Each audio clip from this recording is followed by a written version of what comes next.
नमस्कार।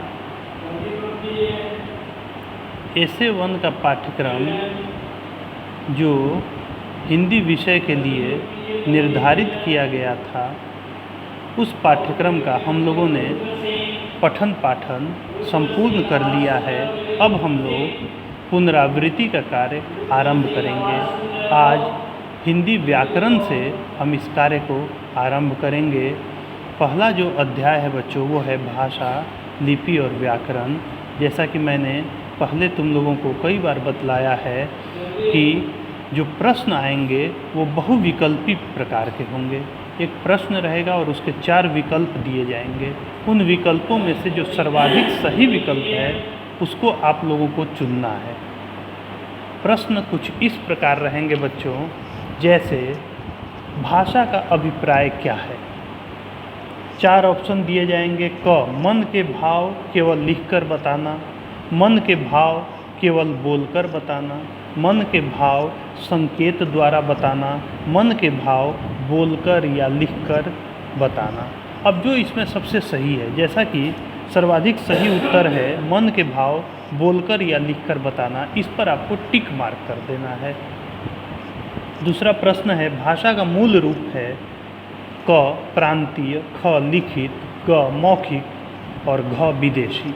तो भाषा का मूल रूप मैंने बताया है कि भाषा का मूल रूप मौखिक है, तो मौखिक पे आप टिक मारेंगे। जब एक व्यक्ति बोलता है तथा दूसरा उसे सुनकर समझता है तो वह भाषा कौन सा रूप है, वह भाषा का कौन सा रूप है।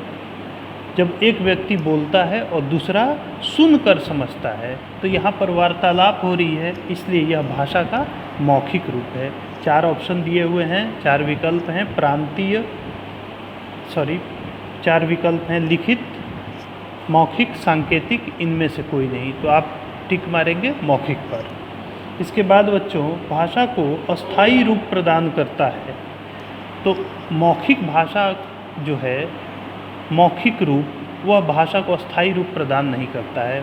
भाषा के 2 रूप होते हैं, लिखित और मौखिक। तो लिखित जो रूप है वही भाषा को अस्थायी रूप प्रदान करता है, इसलिए आप यहाँ पर लिखित में टिक मार्क करेंगे। अगला प्रश्न है, हम प्रतिवर्ष हिंदी दिवस कब मनाते हैं। तो सब आप लोग जानते हैं कि हम लोग 14 सितंबर को प्रतिवर्ष हिंदी दिवस के रूप में मनाते हैं। अगला प्रश्न है, भाषा का क्षेत्रीय रूप जो स्थान स्थान पर बदलता है। ऑप्शन है लिपि, भाषा, बोली, व्याकरण। तो इसका उत्तर होगा लिपि।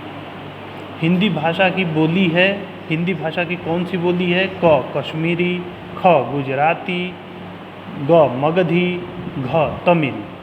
तो इसमें से हिंदी भाषा की बोली मगधी है, क्योंकि कश्मीरी और गुजराती अलग अलग प्रांतों की भाषा है और तमिल अलग प्रांत की भाषा है। तो हिंदी की भाषा की बोली कौन सी है, वो है मगधी, क्योंकि बाकी 3 जो है वो तो भाषाएं हैं, अलग अलग प्रांतों में बोली जाती हैं। अंग्रेजी भाषा की लिपि तो जानते हो बच्चों, रोमन है। हिंदी व संस्कृत की एक ही लिपि है। 4 ऑप्शन दिए हुए हैं, देवनागरी, रोमन, फारसी, गुरुमुखी। तो आप जानते हैं देवनागरी है, देवनागरी में टिक मार्क करेंगे। कौन सी लिपि दाएं से बाएं लिखी जाती है। तो दाएं से बाएं, दाएं से बाएं, बाएं से दाएं नहीं, दाएं से बाएं। तो आप जानते हैं फारसी लिपि, उर्दू भाषा को दाएं से बाएं लिखा जाता है, यानी कि फारसी लिपि दाहिने साइड से आरंभ होती है और बाएं साइड तक आती है। संस्कृत भाषा की लिपि देवनागरी है, देवनागरी लिपि लिखी जाती है बाएं से दाएं। भाषा को लिखने की अपनी डैश होती है। ऑप्शन है बोली, भाषा, लिपि और व्याकरण। तो भाषा को लिखने की अपनी लिपि होती है, लिपि पे आप टिक करोगे। भाषा के अभिव्यक्ति के मूल रूप कितने होते हैं। तो भाषा के अभिव्यक्ति के मूल रूप 2 ही होते हैं, लिखित और मौखिक। एक सांकेतिक भी होती है, लेकिन उसको हम लोग व्याकरण के अंतर्गत नहीं पढ़ते हैं। तो भाषा के 2 ही मूल रूप होते हैं, एक होता है मौखिक, एक होता है लिखित। मौखिक रूप जो है वो मूल रूप है, भाषा का मूल रूप मौखिक है। और भाषा का अस्थायी रूप यदि कहा जाए कि भाषा का अस्थायी रूप क्या है, तो वो है लिखित। संविधान के किस अनुच्छेद में हिंदी को राजभाषा का दर्जा मिला। तो आप लोग भली भांति जानते हैं कि 343वें अनुच्छेद 343 343वें अनुच्छेद के अंतर्गत हिंदी को भारत की राजभाषा का दर्जा दिया गया। माँ का अपने बच्चों को खाना खाने के लिए आवाज़ देकर बुलाना भाषा का कौन सा रूप है? मौखिक रूप है। पुत्र का अपने पिता को पत्र लिखना भाषा का कौन सा रूप है? क्योंकि वो लिख रहा है पत्र, इसलिए लिखित रूप है। भाषा के नियमों की जानकारी देने वाला शास्त्र, वह शास्त्र जो भाषा के नियमों की जानकारी देता है वह व्याकरण कहलाता है। भाषा के नियमों की जानकारी देने वाला शास्त्र व्याकरण कहलाता है। और व्याकरण भाषा को क्या प्रदान करता है? भिन्नता, अस्थिरता, एक रूपता, आनंद। क्या प्रदान करता है बच्चों? तो भाषा को व्याकरण एक रूपता, अस्थायित्व प्रदान करता है, एक रूपता प्रदान करता है। यानी कि भाषा कहीं भी व्याकरण के नियमों के अंतर्गत लिखी जाएगी तो वो एक समान होगी, तो उसको पढ़ने समझने में किसी भी स्थान के लोगों को कोई तकलीफ नहीं होगी। व्याकरण के कितने अंग हैं? तो व्याकरण के 3 अंग हैं, वर्ण विचार, शब्द विचार और वाक्य विचार। इसके बाद बच्चों अगला अध्याय आरंभ होता है, तो इसी में हम लोग थोड़ा सा और देख लेते हैं कि जो उर्दू की लिपि कौन सी है? फारसी। अंग्रेजी की है रोमन, पंजाबी की है गुरुमुखी, संस्कृत की है देवनागरी, हिंदी की है देवनागरी।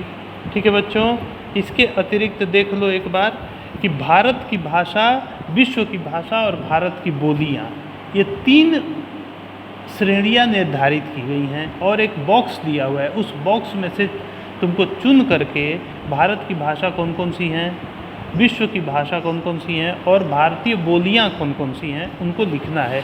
तो भारत की भाषा कौन कौन सी हो जाएगी? तो बॉक्स में से चुनना है हमें। तो मराठी, पंजाबी, तमिल, हिंदी, तेलुगु। मराठी, पंजाबी, तमिल, हिंदी, तेलुगु। विश्व की भाषा कौन कौन सी है? तो फ्रेंच है, जर्मनी, चीनी, रूसी, अंग्रेजी, जो तुम्हारे बॉक्स में दिया हुआ है। फ्रेंच, जर्मन, चीनी, रूसी, अंग्रेजी। और भारतीय बोलियाँ कौन कौन सी हैं?